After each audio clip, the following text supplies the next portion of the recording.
1절부터 마지막 28절까지 한 절씩 교독하겠습니다. 그리스도께서는 장래 좋은 일의 대제사장으로 오사 손으로 짓지 아니한 것 곧 이 세상에 이 창조에 속하지 아니한 더 크고 온전한 장막으로 말미암아 염소와 송아지의 피로 하지 아니하셨 오직 자기의 피로 영원한 속죄를 이루사 단번에 성소에 들어가셨느니라. 염소와 황소의 피와 및 암송아지의 죄를 부정한 자에게 뿌려 그 육체를 정결하게 하여 거룩하게 하거든. 하물며 영원하신 성령으로 말미암아 흠 없는 자기를 하나님께 드린 그리스도의 피가 어찌 너희 양심을 죽은 행실에서 깨끗하게 하고 살아계신 하나님을 섬기게 하지 못하겠느냐. 이로 말미암아 그는 새 언약의 중보자시니 이는 첫 언약 때에 범한 죄에서 속량하려고 죽으사 부르심을 입은 자로 하여금 영원한 기업의 약속을 얻게 하려 하심이라. 유언은 유언한 자가 죽어야 되는 유언은 그 사람이 죽은 후에야 유효한즉 유언한 자가 살아 있는 동안에는 효력이 없느니라. 이러므로 첫 언약도 피 없이 세운 것이 아니니 모세가 율법대로 모든 계명을 온 백성에게 말한 후에 송아지와 염소의 피 및 물과 붉은 양털과 우슬초를 취하여 그 두루마리와 온 백성에게 뿌리며 이르되 이는 하나님이 너희에게 명하신 언약의 피라 하고 또한 이와 같이 피를 장막과 섬기는 일에 쓰는 모든 그릇에 뿌렸느니라. 그 율법을 따라 거의 모든 물건이 피로써 정결하게 되나니 피 흘림이 없은즉 사함이 없느니라. 그러므로 하늘에 있는 것들의 모형은 이런 것들로서 정결하게 할 필요가 있었으나 하늘에 있는 그것들은 이런 것들보다 더 좋은 제물로 할지니라. 그리스도께서는 참 것의 그림자인 손으로 만든 성소에 들어가지 아니하시고 바로 그 하늘에 들어가사 이제 우리를 위하여 하나님 앞에 나타나시고 대제사장이 해마다 다른 것의 피로써 성소에 들어가는 것 같이 자주 자기를 드리려고 아니하실지니 창조한 때부터 자주 고난을 받아야 할 것이로되 이제 자기를 단번에 제물로 드려 죄를 없이 하시려고 세상 끝에 나타나셨느니라. 한번 죽는 것은 사람에게 정해진 것이요 그 후에는 심판이 있으리니 이와 같이 그리스도도 많은 사람의 죄를 담당하시려고 단번에 들이신 바 되셨고 구원에 이르게 하기 위하여 죄와 상관없이 자기를 바라는 자들에게 두 번째 나타나시리라. 아멘. 오늘 내용은 아주 긴 내용인 것 같지만 알고 보면 또 의외로 간단합니다. 우리가 대중교통을 이용하거나 차를 운전해 보면 세상이 참 많이 변했다라는 생각을 하게 됩니다. 과거에 달구지를 타고 시내에 장을 보러 간다든지 저는 아주 어릴 때 한두 번 경험해 본 적이 있지만 달구지를 타고 저기 논 들녘에 가가지고 논농사에 필요한 새참을 싣고 간다든지 커다란 자전거 뒤에 싣고 그 비탈비탈 길을 걸어서 또 운전해서 간다든지 하는 그런 일들이 있었죠. 어린 시절에 시장에 나가는 게 되게 곤욕이었습니다. 차도 버스도 그렇고 길도 비포장도 그렇고 여러 가지로 어려운 상황들이 많이 있었어요. 근데 지금 생각해 보면 어떻게 그때로 돌아가겠습니까? 지금 너무 세상이 좋아졌죠. 가는 길도 그렇고 우리나라 전역이 하루 생활권으로 바뀔 만큼 도로망도 잘 뚫려 있고 너무나 많이 발전이 됐어요. 그만큼 세상이 달라졌고 좋아졌습니다. 뭐든지 더 잘 되는 길이 생겼죠. 제가 사역을 하면서 컴퓨터를 많이 사용을 하는데 과거에 컴퓨터 없을 때 손으로 써서 글을 쓰고 했던 걸 생각하면 지금 얼마나 세상이 좋아졌습니까? 집안에 앉아서도 세상을 볼 수 있고 정말 많은 정보들을 아주 손쉽게 접할 수 있는 세상이 되었습니다. 이렇게 편리한 세상을 두고 과거로 돌아간다라고 생각하는 것은 상상도 할 수 없는 일이겠죠. 오늘 본문의 내용의 중심이 바로 그겁니다. 예수 믿는 사람들은 절대로 과거로 돌아가서는 안 된다. 우리는 상관이 없고 우리가 생각하는 것, 우리가 살아왔던 삶의 모습과는 달라서 오늘 본문이 피부로 와 닿기가 쉽지 않겠지만 옛날에 이 히브리인들은, 유대인들은 예수를 믿고서도 자꾸만 뒤로 돌아갔습니다. 뒤로 돌아가서 예수님을 믿고 구원을 얻어서 그 죄사함의 은혜와 감격 속에 살아가도록 하나님이 그들에게 구원을 주셨지만 그 놀라운 사실을 잃어버리고 자꾸만 과거 레위기에 있는 제사법을 지켜야 되고 또 소를 잡고 양을 잡고 염소를 잡아서 그 피를 제단에 뿌리는 그런 번거로운 일들을 해야만 한다는 마음속에 숙제를 버리지 못했어요. 근데 예수님께서 그 언약의 끝에 모든 언약을 성취하시기 위해서 이 땅에 오셔서 스스로 자기 피를 뿌려서 제물로 드려지는 십자가의 거룩한 희생을 통해서 예수님이 그 모든 과거의 제사 제도를 없이 하고도 남을 만큼의 엄청난 제사의 주인공이 되셨습니다. 그 사실로 말미암아 이제 예수님을 믿는 하나님의 백성들은 더 이상 그 피제사를 드릴 필요가 없어진 겁니다.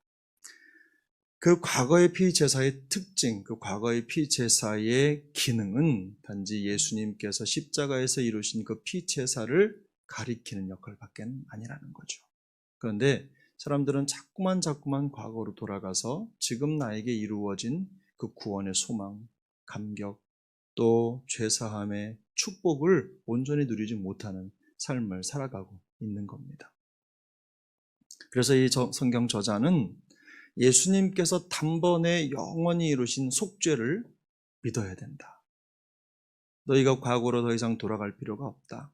그때 했던 것들은 그저 이 예수님의 희생 제사를 보여주려고 그 제사를 향해 매번 또 잡고 또 잡아서 피를 뿌린들 너희의 죄가 완전히 깨끗하게 되지 못한다는 것을 깨닫고 그러면 이보다 더 나은 제사가 있다는 것을 알게 해서 예수님을 바라보도록 하기 위해서 하나님이 만들어 놓은 그 제사를 가리키는 손가락 같은 것이다.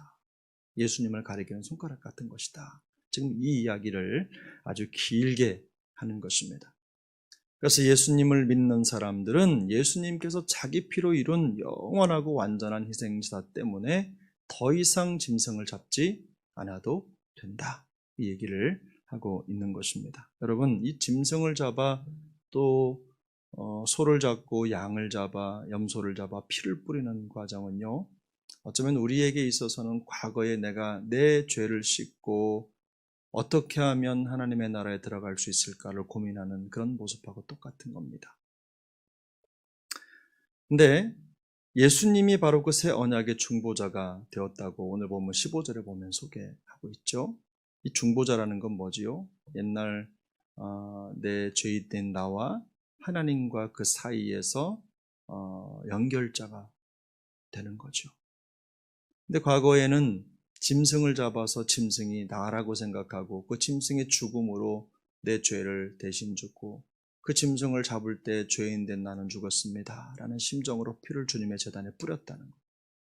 그런데 예수님께서 영원한 대제사장이 되셔서 우리의 진정한 중보자가 되심으로 말미암아 더 이상 이제는 그 죄에 얽매여 살아갈 필요가 없이 예수님의 피로 말미암아 우리 모두가 정결하게 되었고 죄 씻음을 받았다라는 얘기를 지금 하고 있는 것입니다. 피의 기능은 두 가지인데 오늘 보면 잘 읽어보면 하나는 우리를 정결하게 하는 것이고 하나는 우리를 깨끗하게 씻어 죄사함을 허락해 주시는 겁니다.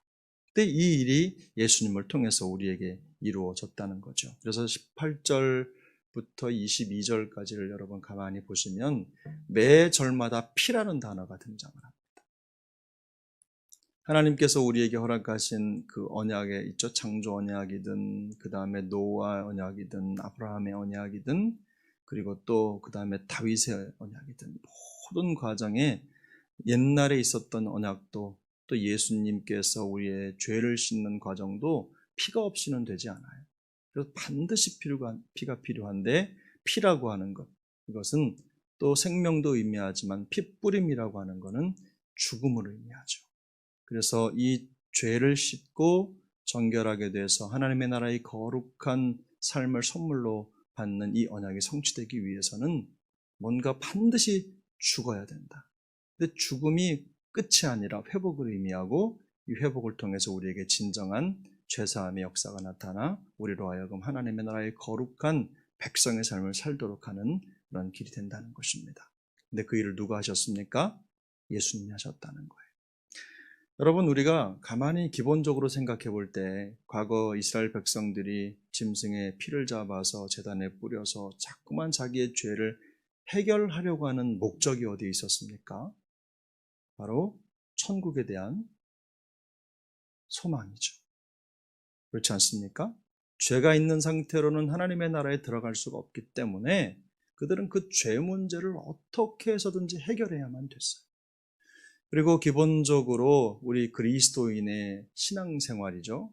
생활이라고 하는 것은 하나님과의 관계의 그 핵심이 있습니다. 근데 우리가 죄 있는 채로 하나님과 관계를 맺을 수가 없기 때문에, 깊은 교제를 나눌 수가 없기 때문에 이 죄 문제가 반드시 해결돼야 되는데, 과거의 그 태도로 그 모습으로는 이 죄 문제를 해결할 수가 없는 거예요.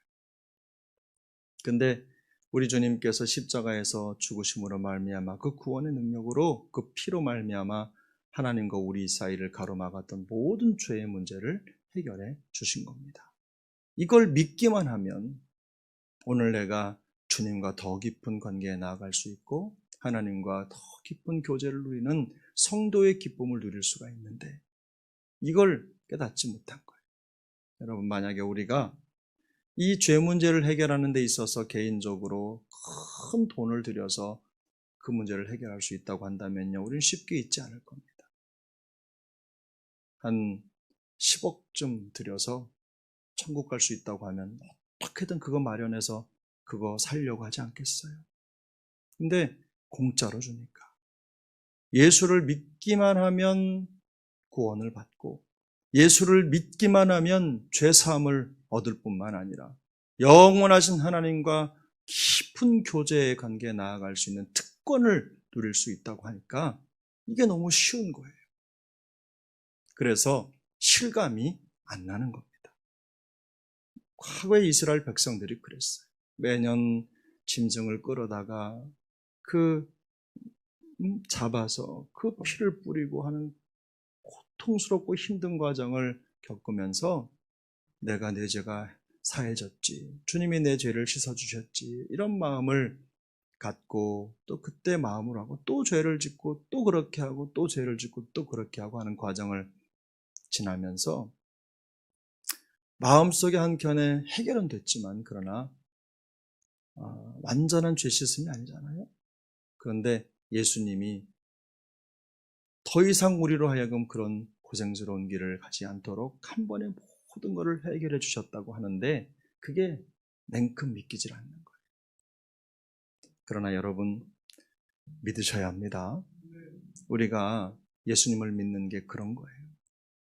예수 믿고 우리 안에 일어나는 영적인 변화들은요, 또 내일도 이 본문이 사실은 쭉 이어집니다만 우리 감정의 문제가 아니죠. 내가 죄를 지어서 여전히 죄인인 것 같고 죄의 문제가 해결됐는지 아니 됐는지 자꾸만 마음속에 의심이 들 수도 있어요. 우리는 연약하니까. 그런데 우리를 구원하신 하나님의 놀라운 구원의 섭리는 우리의 감정과는 상관이 없습니다. 하나님이 성경에 이르신 대로, 말씀대로 예수 그리스도의 피를 통해 우리를 정결하게 하시고 우리의 모든 죄를 사해 주시며 우리를 천국 백성 삼아 주신 줄로 믿습니다. 오늘의 모든 삶의 여정은 바로 그 천국 백성된 삶을 살아가는 여정인 거예요.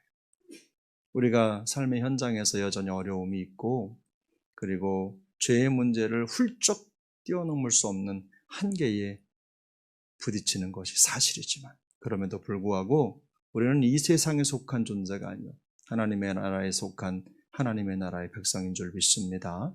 매일매일 죄가 있을지라도 소망과 확신으로 살아갈 수 있는 이유가 여기에 있습니다. 그러므로 우리 주님께서 십자가의 희생을 통해서 이루신 그 놀라운 죄사함과 구원의 은혜를 마음을 활짝 열고 받아들일 수 있게 되기를 축복합니다. 그런 말미암아 마음속에 근심과 걱정이 아니라 주님이 이루신 그 놀라운 구원의 소망을 날마다 찬양하는 평생이 될 수 있기를 바랍니다. 이 구원의 은혜를 생각하면서 일평생 성도의 축복을 자랑하는 우리 모두가 될 수 있기를 예수님의 이름으로 축복합니다. 기도하겠습니다. 은혜로우신 하나님 아버지 감사합니다. 오늘도 우리에게 복된 한날을 허락하여 주시고 정결하게 되고 죄 사함을 받은 하나님의 백성으로 오늘도 믿음의 여정을 이어갈 수 있도록 도와주신 것 감사합니다. 하나님, 우리로 하여금 천국 소망을 주시고 더 이상 어떻게 그 나라에 들어갈까 하는 고민과 걱정을 갖지 않을 수 있도록 우리에게 예수 그리스도의 놀라운 구원을 주셨사오니 하나님 오늘도 확신 가운데에서 소망 가운데에서 승리의 삶을 살아갈 수 있도록 주께서 은혜 더하여 주옵소서. 하나님 우리 주변에 예수를 믿고서도 죄사함의 은혜를 확신하지 못하고 천국 소망을 갖지 못한 백성들이 있습니까? 불쌍히 여겨주시고 그 마음을 열어 주를 바라보게 하옵소서. 과거에 죄악된 모습 또 그 죄를 해결하기 위해서 취했던 인간적인 모든 것들을 내려놓게 하시고 예수님을 믿음으로 말미암아 이루어지는 놀라운 사죄의 기쁨을 은혜를 체험케 하여 주시옵소서. 그래야 오늘 주어진 삶의 모든 여정에 하나님 앞에 영광이 될 뿐만 아니라 천국을 가진 하나님의 사람으로 더 많은 사람들에게 그리스도 예수의 복음을 선포하고 드러내는 멋진 인생의 주인공들이 다 될 수 있도록 우리 주님 도우시고 역사하여 주옵소서.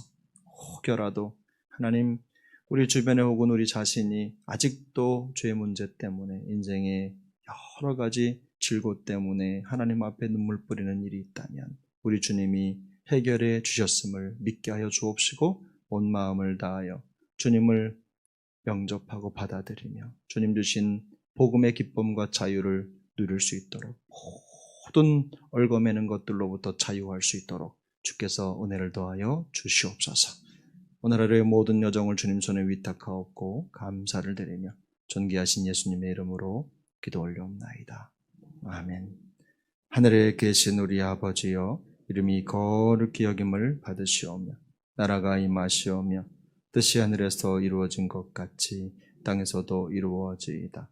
오늘 우리에게 일용할 양식을 주시옵고 우리가 우리에게 죄 지은 자를 사하여 준 것 같이 우리의 죄를 사하여 주옵시고 우리를 시험에 들게 하지 마옵시고 다만 악에서 구하시옵소서. 나라와 권세와 영광이 아버지께 영원히 있사옵나이다. 아멘.